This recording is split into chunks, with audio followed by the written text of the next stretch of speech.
So this is the second part of my lectures, and this thing might be out of battery. Is it? Oh, it's not. It's all good. All right.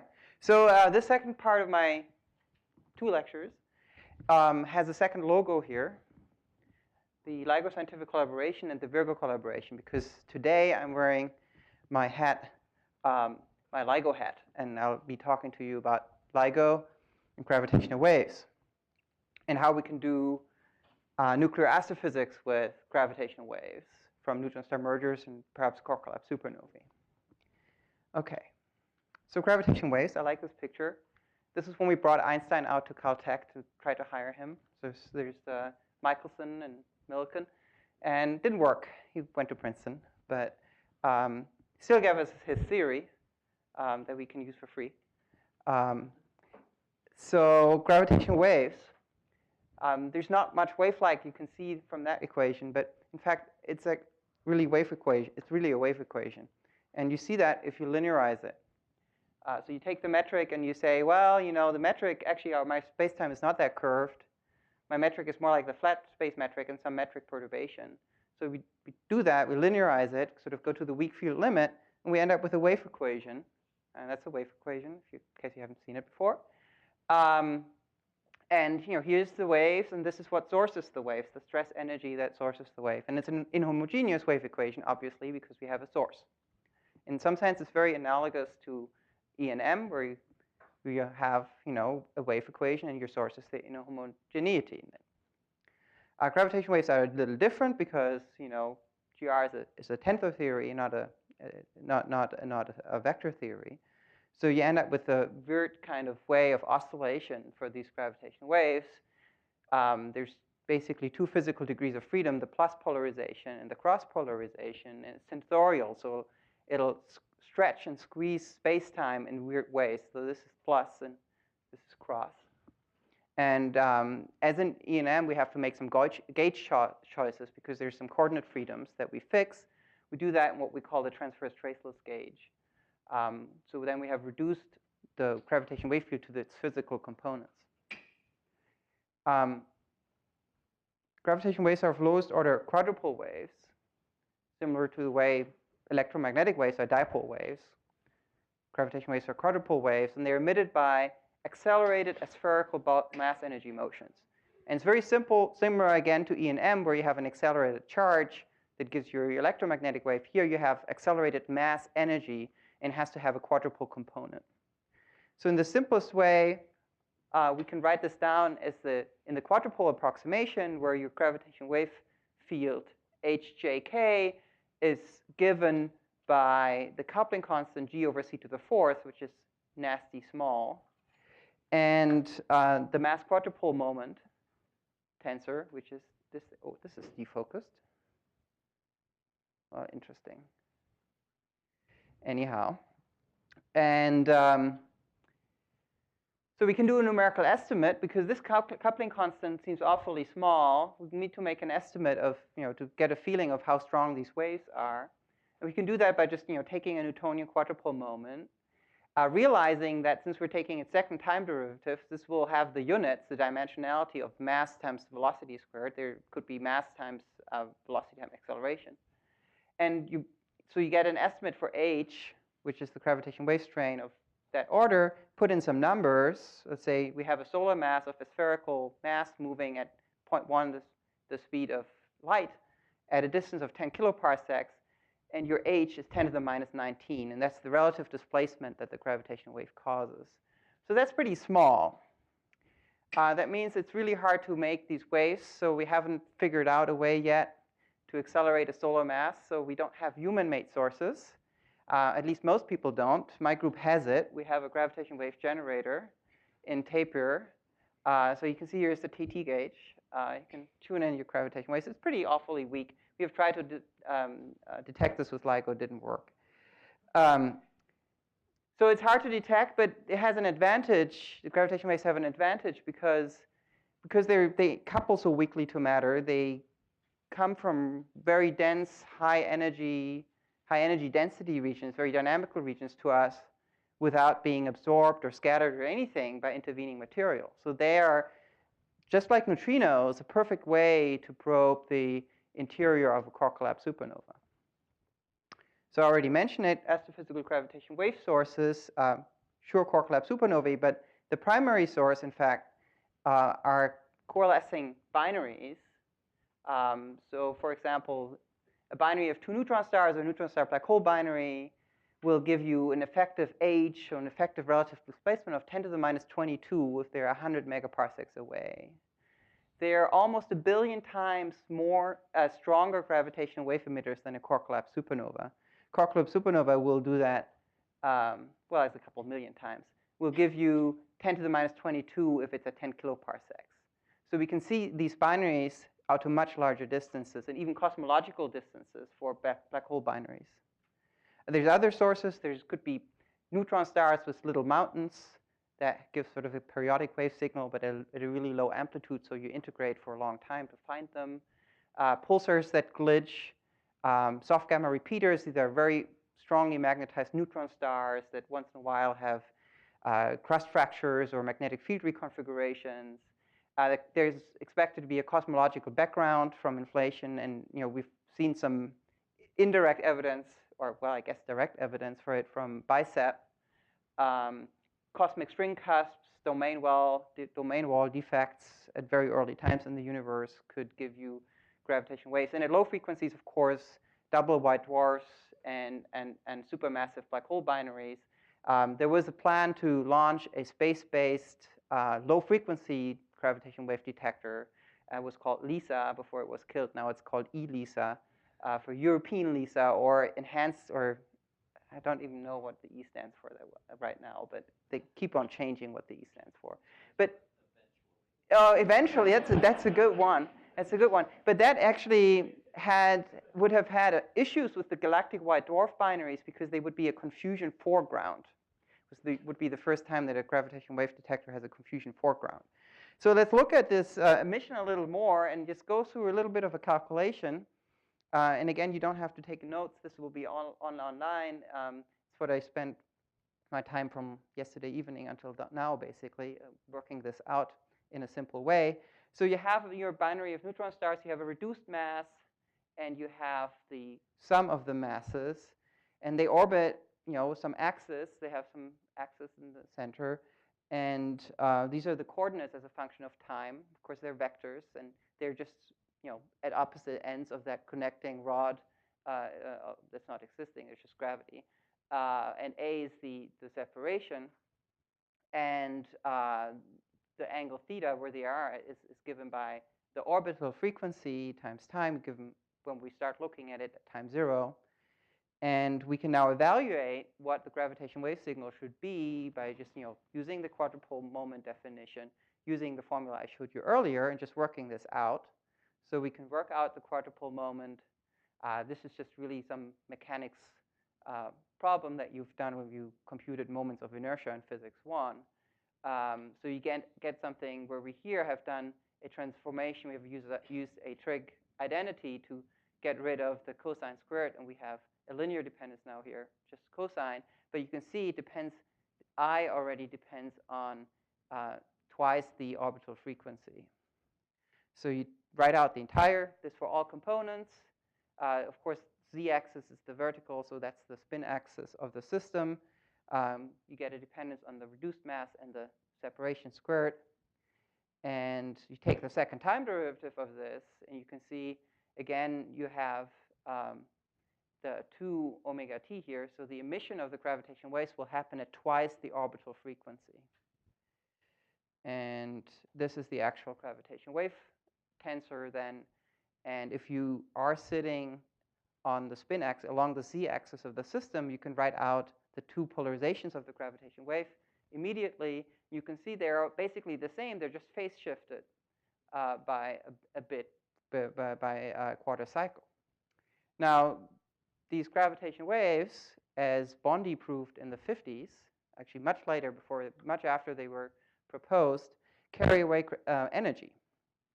And that goes with the third time derivative of the mass quadrupole moment tensor. And these brackets are sort of time averages.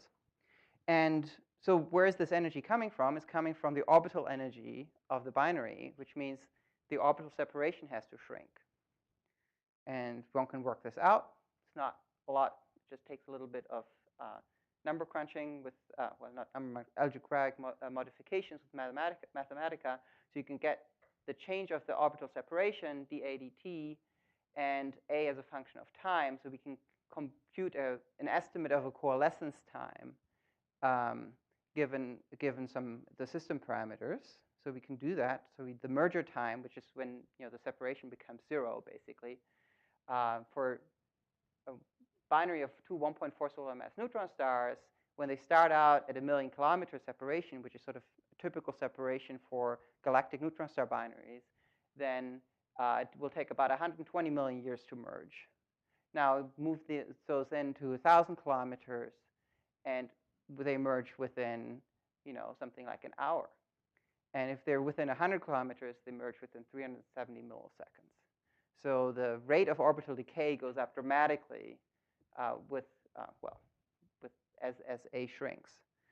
We can also think about this in terms of frequency evolution. So we have a connection between the orbital frequency and through Kepler's law and the separation.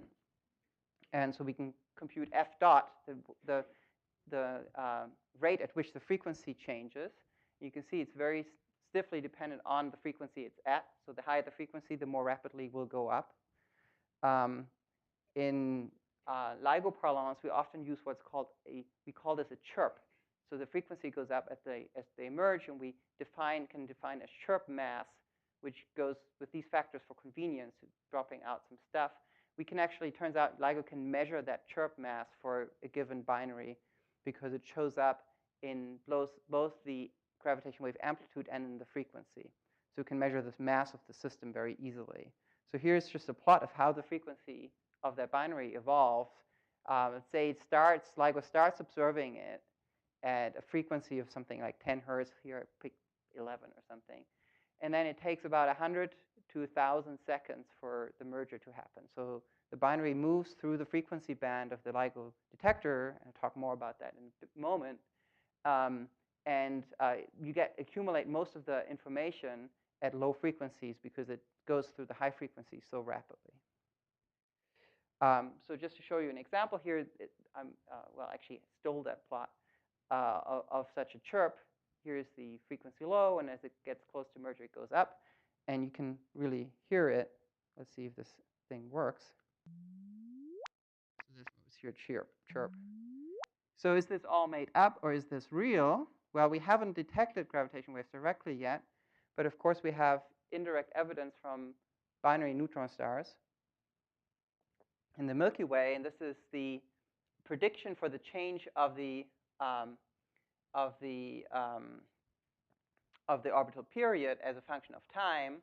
The solid line is the prediction because of gravitational wave emission. The dots are actual data points. So we're quite confident that the prediction of GR is correct. And of course, House and Taylor got the Nobel Prize for this. So how do we detect gravitational waves? And this is what LIGO is about. As I said, gravitational waves stretch and squeeze space-time. So we'll change the separation between test masses. Now we can attach our test masses, or we can make our test masses to be mirrors, and shoot laser light through an interferometer. Interferometer creates an interference pattern that you can see. So you can basically count these wave fronts here in the interference pattern. And as the gravitational wave passes by, we'll stretch one arm while it will squeeze the other arm, so the interference pattern changes. And that's how you detect gravitational waves. And we need to measure something of order 10 to the minus 21 relative differences. And that's made easier by having very long arms. So we have 4-kilometer arms in these interferometers. The other advantage of these interferometers is that they are pretty sensitive to a wide range of frequencies from about now it's actually more like 10 hertz to a few kilohertz. They're highly sensitive. The disadvantage is that these things, because they're so sensitive, they're incredibly sensitive to environmental things, like a truck driving by, or someone just jumping around, really. And so the duty cycle of these detectors is unfortunately very poor. So something like 60% for LIGO, 80% for Virgo, which is an instrument in Italy. So we have two of these guys, one in Hanford, Washington, and one in Livingston, Louisiana. They are, in their first incarnation, able to measure relative displacements of about 10 to the minus 22. They're coming from a design out of the 1960s, really. We were starting to be implemented in the 1980s, driven by Kip Thorne, Ray Wise, and Ron Drever. They were built in the 1990s, and they actively took data from about 2002 to 2010 when they were decommissioned. So just to give you a little bit more of an idea what 10 to the minus 22 really means, because this just keeps on blowing my mind, so I'd like to talk about it. When you measure the distance from here to the sun, and then you want to measure the hydrogen Bohr radius on top of that, then you use LIGO. Or when you want to measure a thousandth of a proton radius over 4 kilometer distance. So you put a proton 4 kilometers away, and then you go measure a thousandth of its radius. So it's just, these are the most sensitive, most precise distance measurement instruments ever built. And they're also beautiful. This is an image from Hanford, Washington. And this is just you looking down. The end station is at 4 kilometers. This is looking down 2 kilometers. They have one of the largest vacuum system at that quality. So these are the vacuum tubes, and these are the beam channels. These are just vacuum systems where the mirrors are suspended. I think this is in Livingston. So I want to talk a bit more about the sensitivity of these instruments, and they're basically limited by noise sources. There's all sorts of noise. The mirrors are not, they're not freely floating in space. They're connected to suspensions, so they will feel seismic noise. There's going to be some residual gas scattering.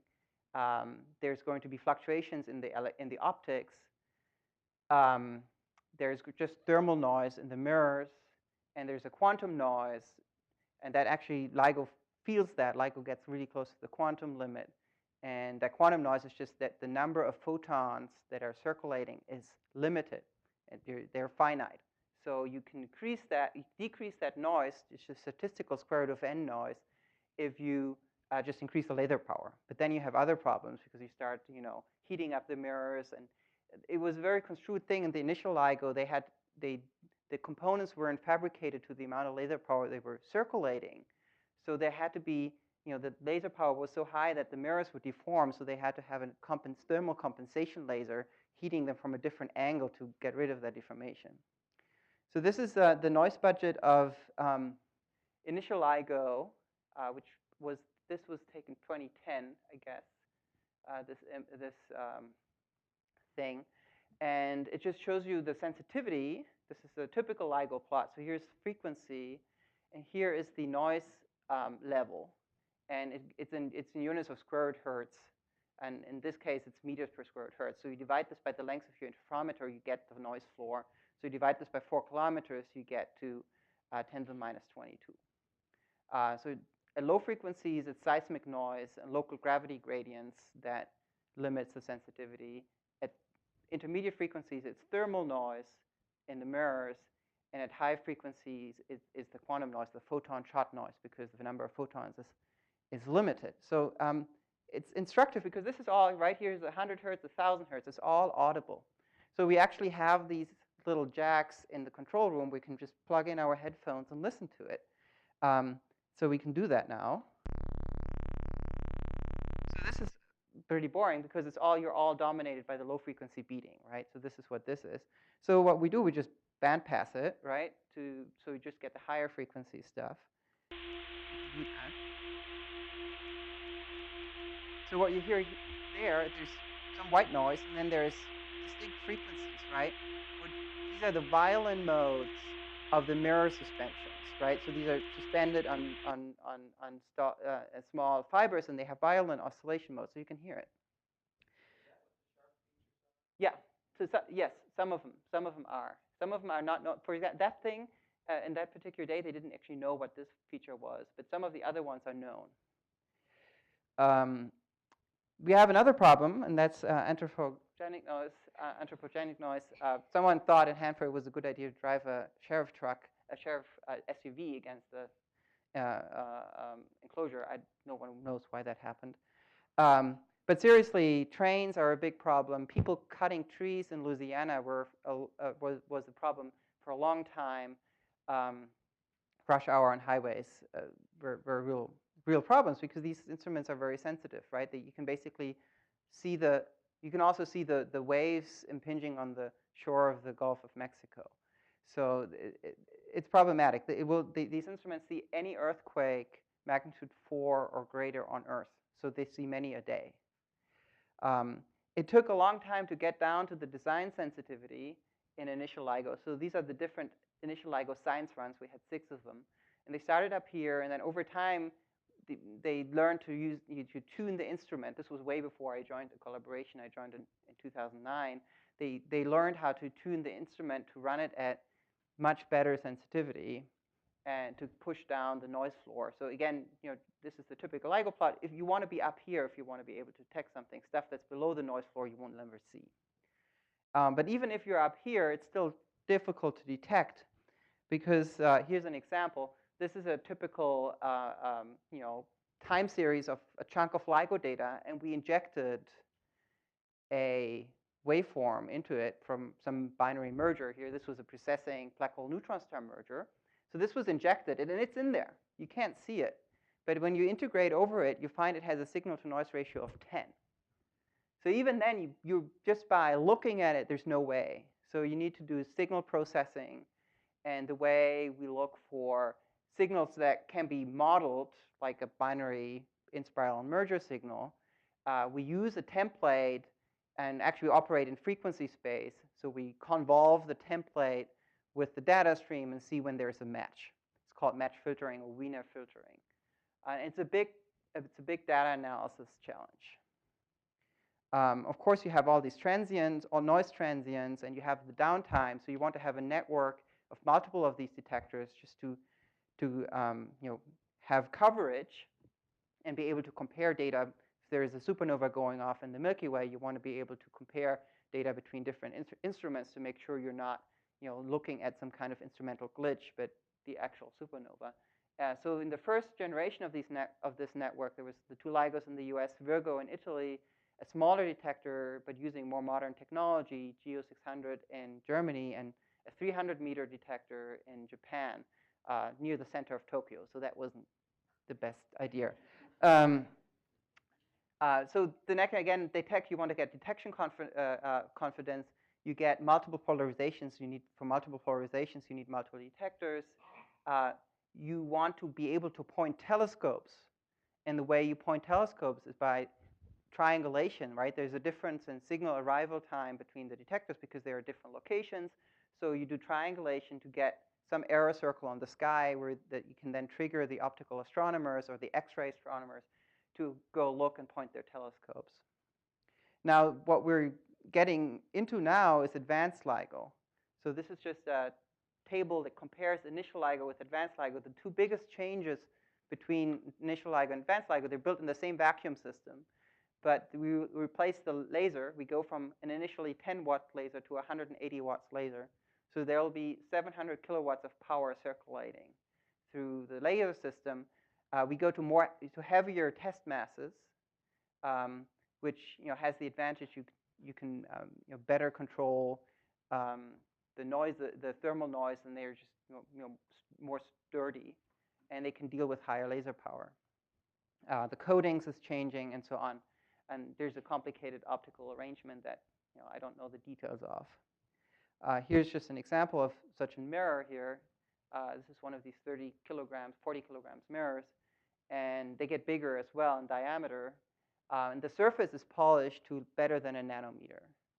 So that's a big challenge. In fact, it turns out that there is a little bit of a problem with some of the advanced LIGO mirrors they have just installed. And in order to reach the full sensitivity around 2018 or so, they'll have to be replaced because the company that was supposed to make the coatings didn't make them to spec exactly. But they rarely have to polish something to a nanometer.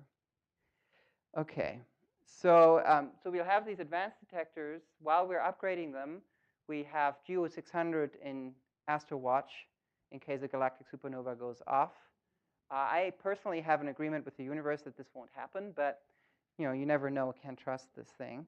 The advanced detectors will have about 10 times the sensitivity, and because we're measuring amplitude and not intensity, we can see 10 times further out. So we probe a volume that's 1,000 times bigger, and one expects about of order 10 events per year, and these will be primarily binaries. There will be 2 new interferometers that weren't part of the previous network. There's one of the NSF, NSF decided to build 3 advanced LIGO interferometers. 2 are being installed. The third one is in storage, and it will potentially be installed in India. And the Indian government is actually in the final phase of the approval process of coming up with the $200 million that they need to build the infrastructure and the vacuum system somewhere in India to put a detector there. And the Japanese government has already decided to fund Kagra, which is a 3-kilometer arm length interferometer that's being built in the Kamioka mine. And the Japanese are already digging away and making the tunnels for it. So around 2020 or so, we think, maybe it's a little later, we'll have that international network of the 2 US instruments, Virgo, Kagra, and LIGO India. And then we'll have basically all sky coverage without dead spots and the ability to quite precisely within an error bar of order 10 square degrees point telescopes, follow-up telescopes. Because, of course, the holy grail that the electromagnetic astronomers are after is to look for the afterglow of a gravitational wave event. So here's the timeline where we are right now with advanced LIGO. We're here in the middle of 2014. The instrument in Livingston is completed, has been installed, and has already been locked in interferometric mode. I'll show you a plot about this in a second. The instrument in Hanford, Washington is still being assembled, and the plan is to have it done in August. We are on track for the first science run next year. Just a few weeks ago, it was decided that it's actually going to happen earlier than planned. So this is a big science project that's happening faster than schedule. It's almost unheard of. We expect to have the design sensitivity for this instrument around 2017 to 2020, which means design sensitivity means we can see neutron star merger out to about 200 megaparsecs, galactic or LMC, SMC supernova. But the first science run we'll be doing in 2015 will be 2-detector only because there's just simply no other comparable instrument available at that time. Advanced Virgo and Kagra will come somewhat later, and LIGO India around 2021 or to 2022. But the amazing thing is this here, and it's a noise curve, and it's actually from advanced LIGO in Livingston running at about 4.7 watts. You can ignore the blue curve. You want to look at the black curve. That's the initial LIGO at maximum sensitivity. And this is the red curve is the current sensitivity of advanced LIGO about a month after it was assembled. And it has already pretty much reached the final sensitivity of initial LIGO. And this is just a month after. To reach this sensitivity down here took about 3.5 years after the completion of initial LIGO. So we've learned, certainly the engineers and instrument scientists have learned so much from the initial LIGO that they were able to bring down the advanced instrument to high sensitivity within about a month. So it's quite an amazing feat. So we're optimistic that advanced LIGO will reach its sensitivity rapidly. There's an archive document that the collaboration put out where you can look at what are the plans, what are the conservative plans for the sensitivity and reach. And these are, again, this is Virgo and this is LIGO. And the idea is to have that design sensitivity, which is the black curve, reach that around 2019. The rumor is that we'll reach that much earlier, but how much earlier, I don't know. But it's good because then it will be very hard not to detect something. And if we're not detecting something, then there's something fundamentally wrong either with GR or with our astrophysical understanding of sources, which would be interesting in itself. So yeah, coming to that, how often will LIGO see something, and what will it see? The nearby supernova rate is too low to really bank on it, so I still do. I built my career on it. But as I said, there's no galactic supernova coming here until advanced LIGO is ready. The binary merger rate, we can do a rough estimate of the binary merger rate, how many LIGO will see. So we can look at our sample of about 10 galactic neutron star binaries. About 6 of them will merge within 1 million years or so. So you extrapolate that, because we don't see all of these neutron star binaries. Not all of them are pulsars, so we would never see them. The conservative rate for the merger rate in the Milky Way is about a few per mega year, right? So then you consider the advanced LIGO neutron star range is about 200 megaparsecs. There's about 1 Milky Way equivalent galaxy per 100 cubic megaparsecs. So the observable volume is 200 cubed, right? So you do that calculation, you find the detection rate is of order 1 per year. So that's a pretty conservative estimate, just based on the galactic population of the guys that we know. So if you actually do a more complicated and involved calculation, you come up with actually higher rates. So this is from a full collaboration paper. We have lots of astrophysicists are part of LIGO. They do these predictions. And this is what they call the realistic rate for observed events. And they predict that at design sensitivity, so we're talking 2018 if you believe the estimates, we should see about 40 neutron star merger events per year, 10 neutron star black hole events every year, and about 20 black hole events a year. Now these numbers keep on changing a bit, but of order 10 is sort of a safe bet. If we don't see of order 10 of these guys, something's wrong. If we don't see of order 1 of these guys per year, something is fundamentally wrong. If we're up here, we start getting into the confusion limit, because then we have a few per day. So I think these error bars are huge, because we don't know so much about binary evolution, right? So these binary neutron stars come out of 2 massive stars that somehow evolve, transfer mass, perhaps have a common envelope phase. So there's a lot of uncertain physics there that, in fact, LIGO will start constraining, but the current predictions that we have vary by multiple orders of magnitude. And so one should always be careful with these estimates. But LIGO will really probe binary evolution, because the merger rate will tell us something about how binaries interact. So talking about binaries, I want to talk a little bit about the phenomenology of these guys. So you've seen that slide in the last lecture already. So we're talking about sort of 1.4 solar mass, 2 neutron stars, and a neutron star of something like 1.4 solar mass, and a 7 to 10 times more massive black hole. Again, this is a prediction that comes out of our current understanding of binary evolution. This could be wrong. It could be that maybe the black hole is 15 times more massive, or it's only 5 times more massive. There's huge uncertainties there, and LIGO will be able to tell us that. But if you have neutron star just a double neutron star merger, the outcome can be sort of characterized in 3 ways. Either, and I showed you these 2 movies yesterday, they are so massive, or the equation of state is so soft, that you get a prompt black hole formation with an accretion disk. Perhaps the equation of state is sufficiently stiff, or they are sufficiently low mass, that you have a hypermassive neutron star that evolves for a while and then collapses to a black hole. Or if they are low mass and the equation of state is very stiff, you can actually have a stable neutron star remnant that can be indefinitely stable. But what decides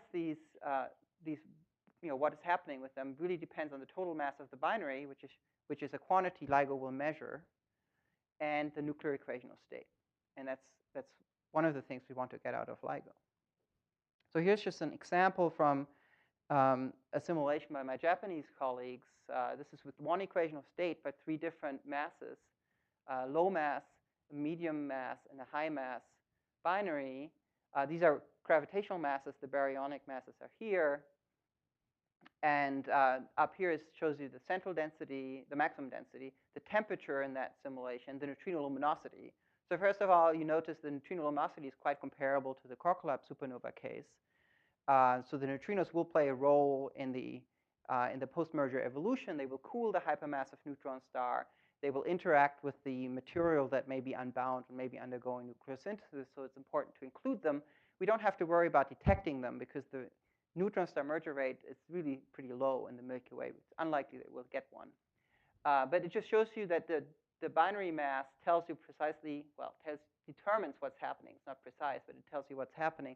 A high mass binary will collapse to a black hole. This is what's happening here, shutting off the neutrino luminosity. The residual luminosity comes from the accretion disk. But the intermediate mass and the low mass merged object is long-term stable over many dynamical times. They only simulate it to 25 milliseconds.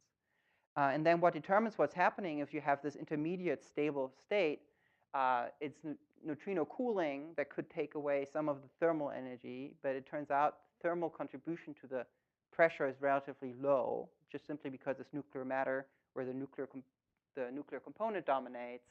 But it's primarily energy loss to gravitational waves, so that spins basically takes away angular momentum, and angular momentum redistribution by 3D torques or the magnetorotational instability. So if you look at the waveforms, you can see they're quite different because they're depending on the system mass. Here you see the black hole that's forming, so it just rings down. And these guys continue, and you can see there is a very periodic signal, and that has to do with the fact that the neutron star is not axisymmetric. The hypermassive neutron star is not axisymmetric. It sort of has a little bit of a bar deformation, so it's spinning and it tumbles over its axis, and it gives a characteristic frequency in its waveform that can be connected again to the equation of state and to the mass of the object. So if we measure the mass of the object, we get the frequency of this post-merger oscillation, we can constrain the equation of state. Now, for the black hole neutron star case, it's a little more complicated because if the black hole is too massive, it will be too big, and will just swallow the neutron star without anything. It will just, you see a gravitational wave signal, and then the black hole will just suck in the neutron star. If you give the black hole lots of spin, and we talk about the Kerr spin parameter, which is the angular momentum over the mass squared in G equals C equals m sun equals 1 units, the speed limit for this is 1. So if you make the black hole spin very rapidly, you can disrupt a neutron star even if the black hole is very massive. But in general, the larger the black hole is, the higher its spin the more massive the black hole is, the higher its spin has to be. The typical ratio is about 7 to 1 or 10 to 1 up to 10 to 10. So if you make a diagram of what's happening with the neutron star as a function of this mass ratio, so how many times more massive the black hole is, as a function of spin, and this is for one particular neutron star with a radius of 11.5 kilometers. So if the spin is low and the black hole is massive, then there's no disk whatsoever, and it will just be swallowed in whole. There's an intermediate region, and if you crank up the spin, or if you have a low mass ratio here, you end up with a massive disk of something like 0.2 solar masses in the disk, which would be precisely what we would want for a gamma ray burst. So gamma ray bursts are something you've all heard about. There's these two different groups of gamma ray bursts, the long ones that peak around about like 100-second duration, and the short ones that peak around 0.5 seconds duration.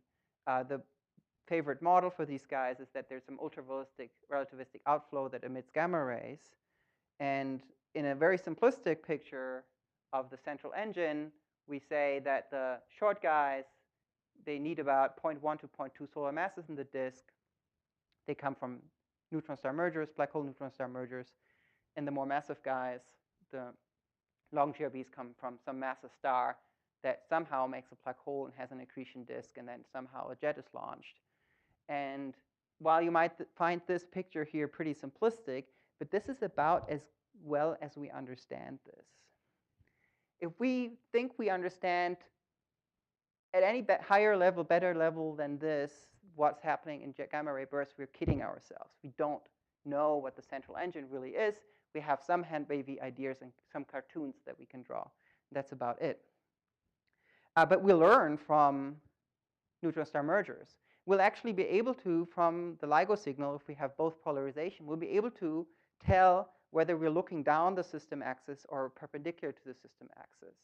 So if we then see a gamma ray burst from the merger, then we have confirmed that idea. But we still won't know what is launching the relativistic jet. But let's do some nuclear astrophysics here. So this is a little cartoon I drew for a conference at KITP a few years ago. And so what's all going into these simulations and what's all going into the event, really, into the phenomenon in terms of nuclear astrophysics. And at different phases, it's different stuff, right? So in the in-spiral, we can treat it as just two Newtonian point particles or post-Newtonian point particles, as we did in the little exercise earlier and the little calculation. As the two objects get closer, there's tidal deformation going on. Perhaps the crust is getting fractured of the neutron star, and we start seeing imprints of the nuclear equation of state. As the merger is happening, the matter that was initially cold is suddenly shock heated to tens of MeV. So we start getting neutrinos to emit. The radius of the neutron star will tell us when the disruption here happens. And the equation of state and the mass of the system will tell us whether it survives as a hypermassive remnant or whether it collapses to a black hole right away. The post-merger evolution, where you have a hot accretion disk and a hot core in the hypermassive neutron star case, will involve neutrinos, the nuclear equation of state, and nuclear reactions as the outflow is starting to do nucleosynthesis. Then we might have a GRB, and at later times, we'll have a radioactive afterglow as the R-process elements decay to the valley of stability. So how do we get the nuclear equation of state? And I mentioned that in various ways already.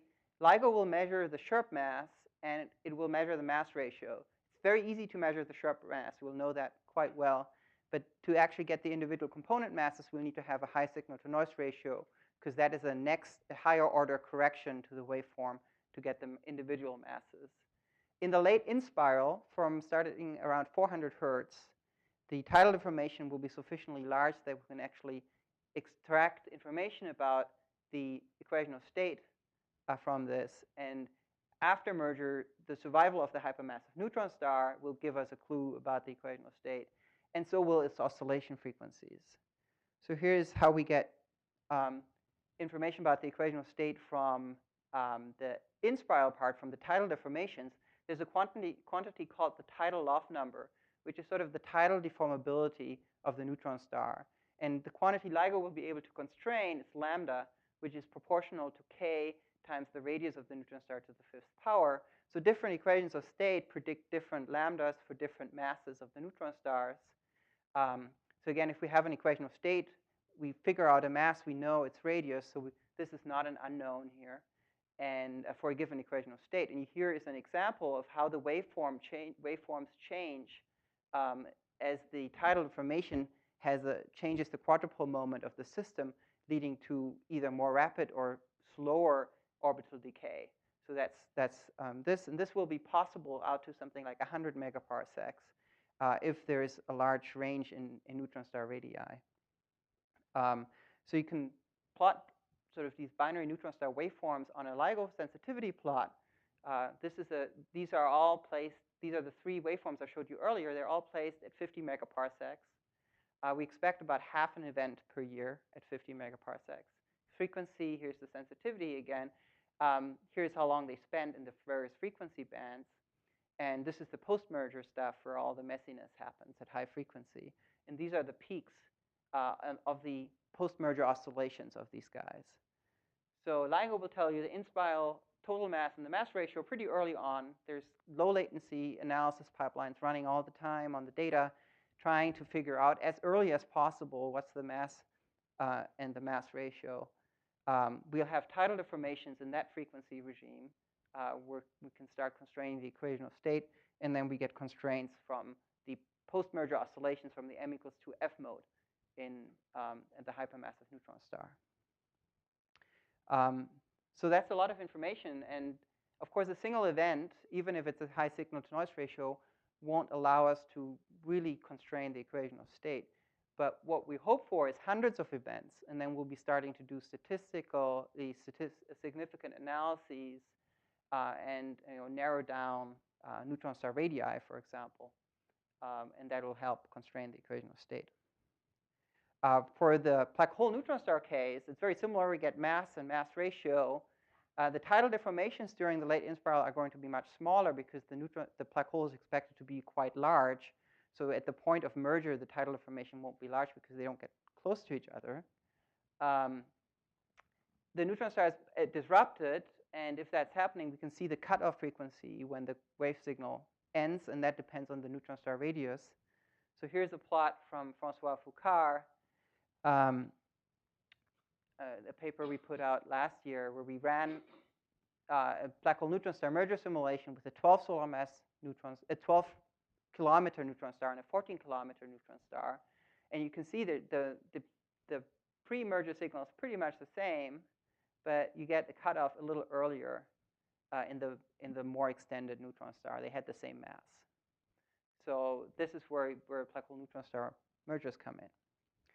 Okay, so now I'm going to switch gears and talk about a little bit about extreme core collapse supernovae and the connection of supernovae to gamma ray bursts. And what I mean by these extreme supernovae, and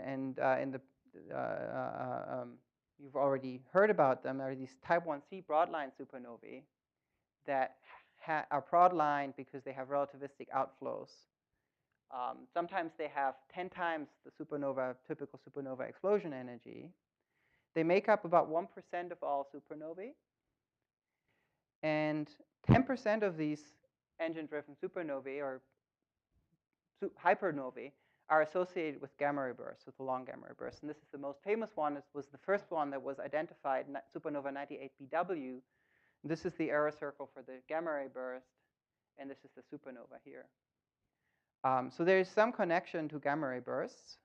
And interestingly, all supernovae that have been found with gamma ray bursts are of that type 1c broad-lined hyperenergetic case, and we know about 11 of these at this point. And the first one was 98BW. So Yong showed you this plot earlier about connecting the main sequence mass to the explosion energy and the ejected nickel mass. What I'm going to tell you is that this is all made up. It's not true. It's seriously not true because we have very little handle here. What this assumes, it's single massive stars, but we know that virtually all massive stars are in binaries.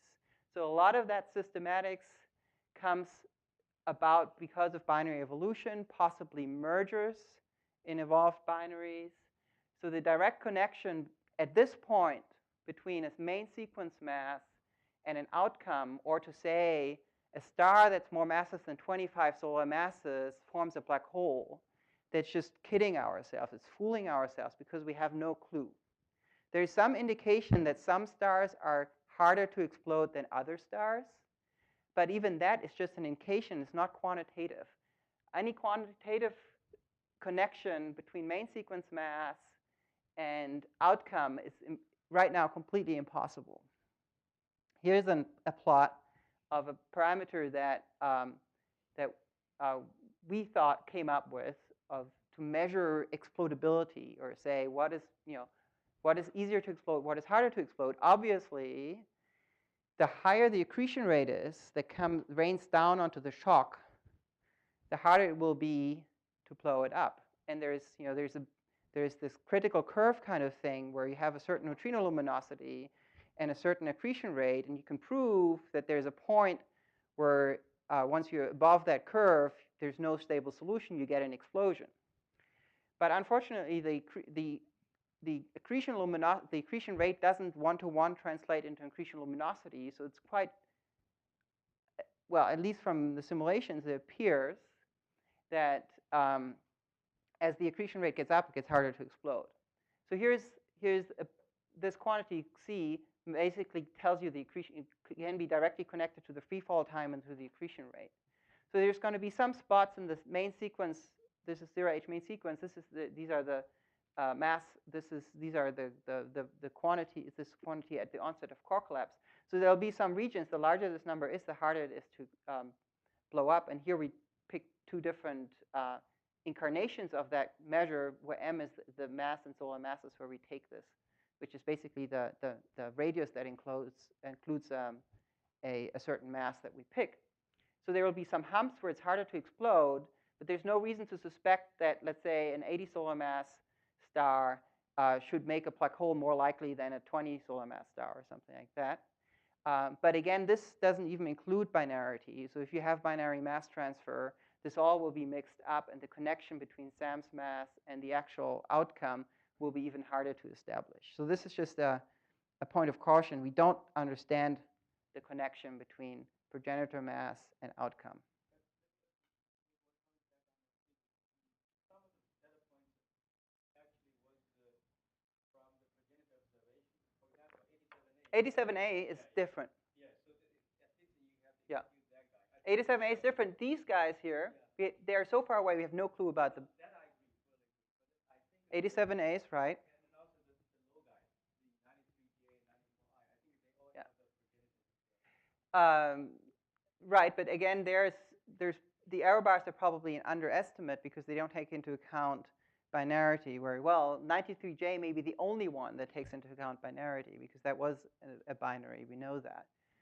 The other ones don't. But obviously, because of the initial mass function, most of our supernovae will have to come from the low mass region, right? And we do have an indication that this is the case. But these are sort of hand-picked special cases where there's very little known. So yeah, but I think I have to say it's misleading to try to organize this in main sequence mass. Oh yeah, no, I talk to Ken about this all the time whenever I see him. So we want to understand, though, from a more physics point of view, less astronomical point of view, what is driving these hypernova explosions? What can give us 10 times the typical energy? And I think Tony mentioned that already. The neutrino-driven mechanism that he talked about is not a very efficient mechanism. The efficiency of the engine, basically on what is coming in and what is then being deposited and heating up the region behind the shock, is something like 10%. So 10% of the luminosity that comes from below is actually absorbed. So it's inefficient. It's very difficult to obtain 10 times the energy of a normal supernova. Maybe impossible with neutrinos alone.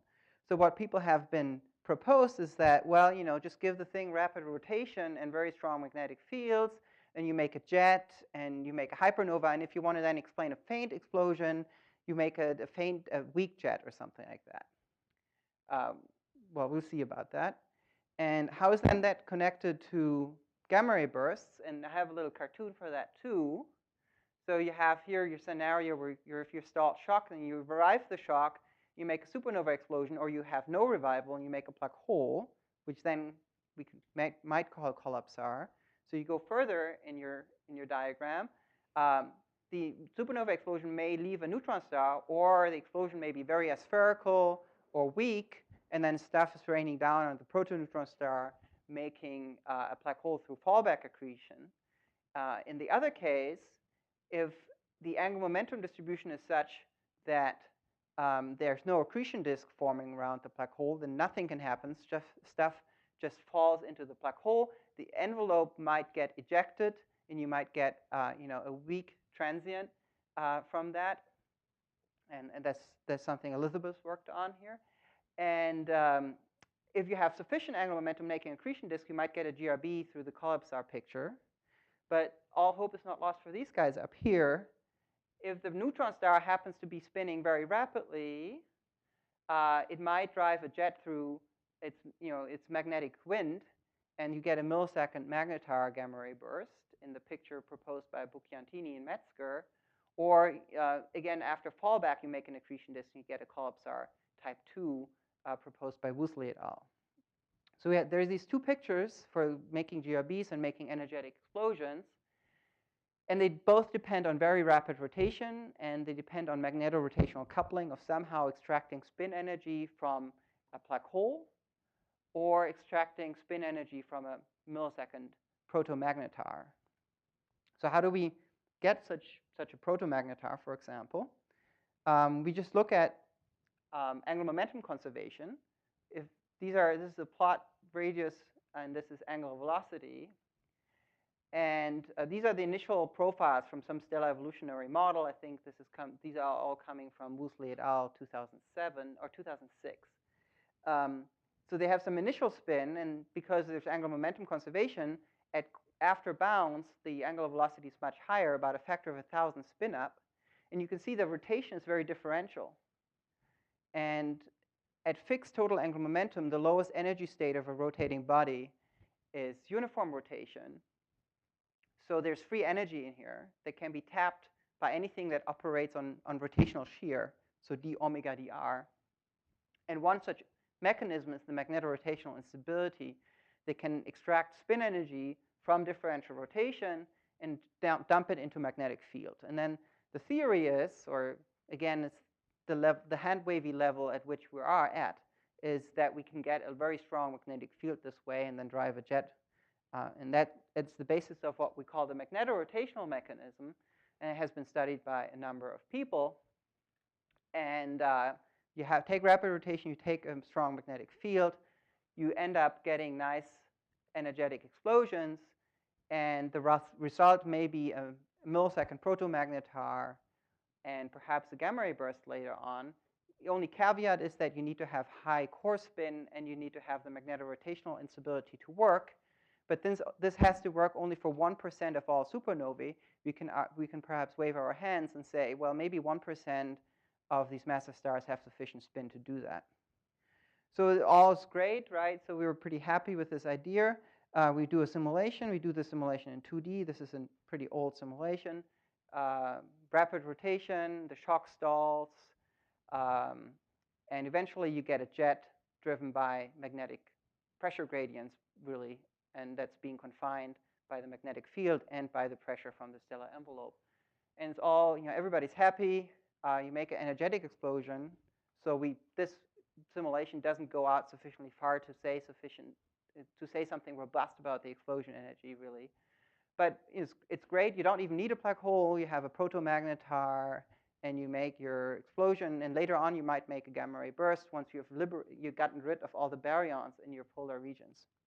Well, this is one of these things where, as you learn more, you realize how you've been fooling yourself.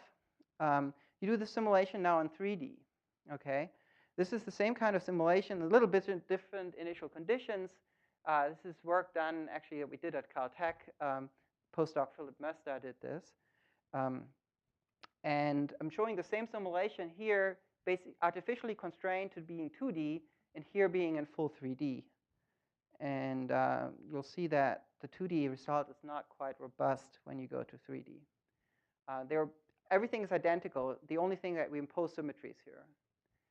So at first, they pretty much look the same.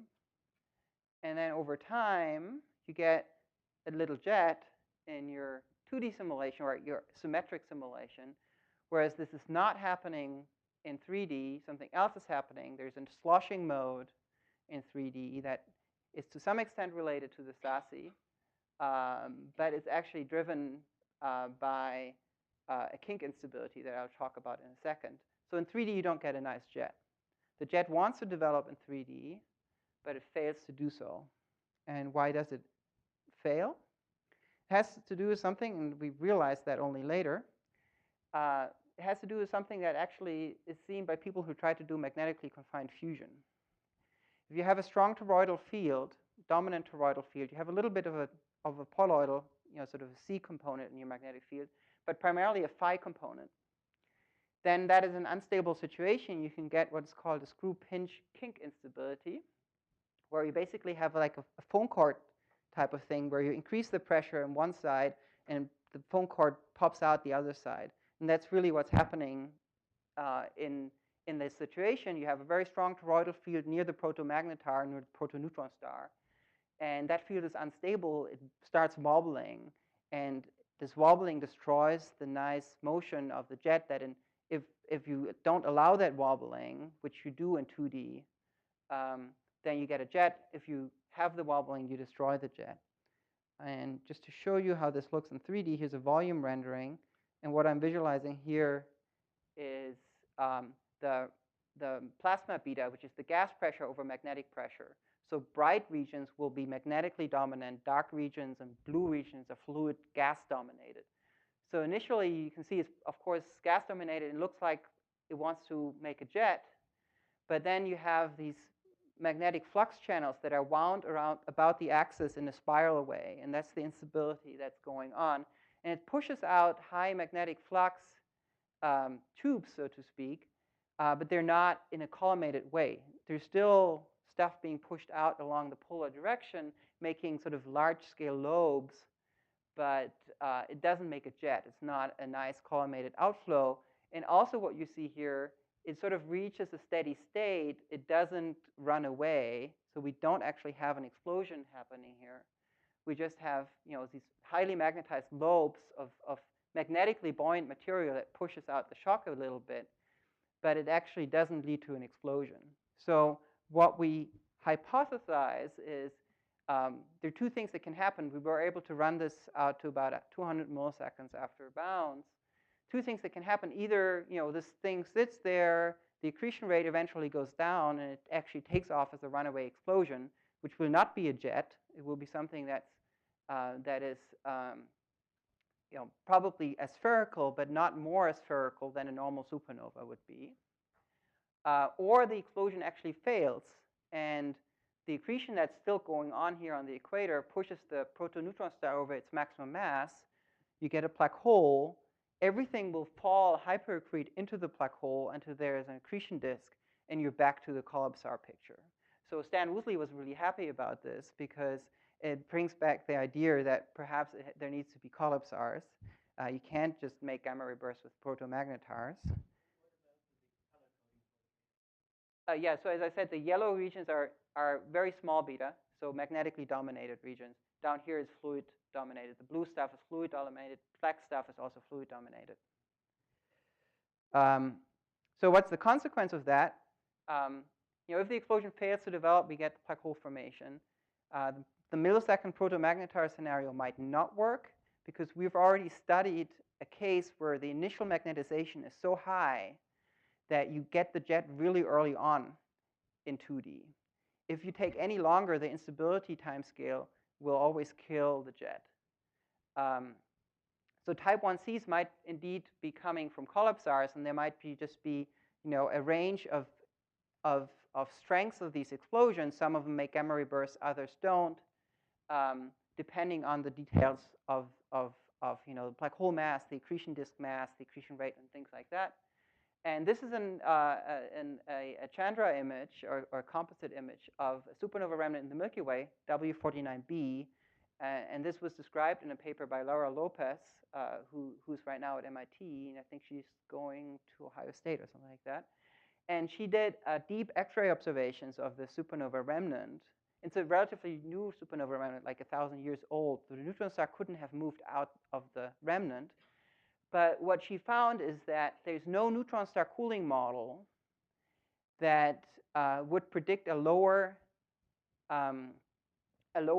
X-ray flux than observed. So there is basically she argues that there's no neutron star in that supernova remnant, so it should be a black hole. And also the mass ejection in that supernova was quite aspherical, where most of the nickel-rich material, the iron-rich material, is along this elongated axis. So this might have been one of these events where, in fact, you had a supernova explosion that was very energetic, but still made a black hole.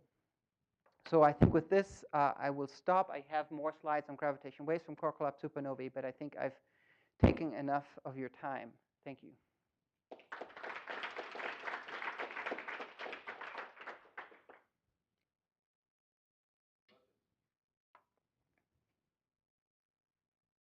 Quick question on pointing for LIGO. I noticed that there aren't any stations in the southern hemisphere. I was curious to what extent that limits your resolution on pointing on the sky. Well, so actually not at all, because they will see from what comes from below as well. So that's not a problem. But you need to have them widely, where's this thing? widely separate. I have so many slides on this talk. Sorry about that. Where is? Oh, there we go. Yeah, this basically, this coverage, if we have India, which is sufficiently far south, and so is Kagra, to get all sky coverage. So it's not going to limit pointing at all. Because they, even if they're sitting all in the lower hemisphere, the Earth is no absorber of gravitational waves that would block the pointing. In terms of just spatial separation. Yeah, but it's apparently big enough.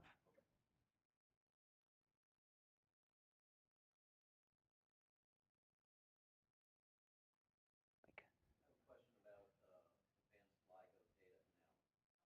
Will this be done inline, on? So there's a low latent, right? So there's a low latency set of pipelines that does, within basically perpetually running on the data that's passing through. All the data are stored. The actual strain data is sampled at 32 kilohertz. But that's not the main chunk of data. What is the main chunk of data are the more than, I guess now it must be like 1,000 auxiliary channels that record environmental data. So there's going to be, a lot of that data is all going to be stored, and there's lots of deeper analysis work that's being done after the fact to do detailed parameter estimation of an observed event. So there's a significant chunk of analysis that happens later. But will the events be detected real time? Near real time. So the hope is to have triggers out within 5 to 10 minutes after it's seen. Now, it's very dangerous to make a claim of having detected a gravitational wave, and there are people in the past have claimed that. So the collaboration is very hesitant to just freely release these triggers. So astronomers who want to do the follow-up observations, they have to sign an MOU and a non-disclosure agreement. They get these triggers electronically. They point their telescopes. And then if they find something, they have to publish with the collaboration. This will be the initial phase of advanced LIGO. Once detection becomes more routine, then the triggers will just be open. Anybody can go and look. And the data will be open too. NSF has put their foot down on this, that starting, I think, 2017 or so, clock starts ticking, and then there will be a half-a-year cadence. The data will become public.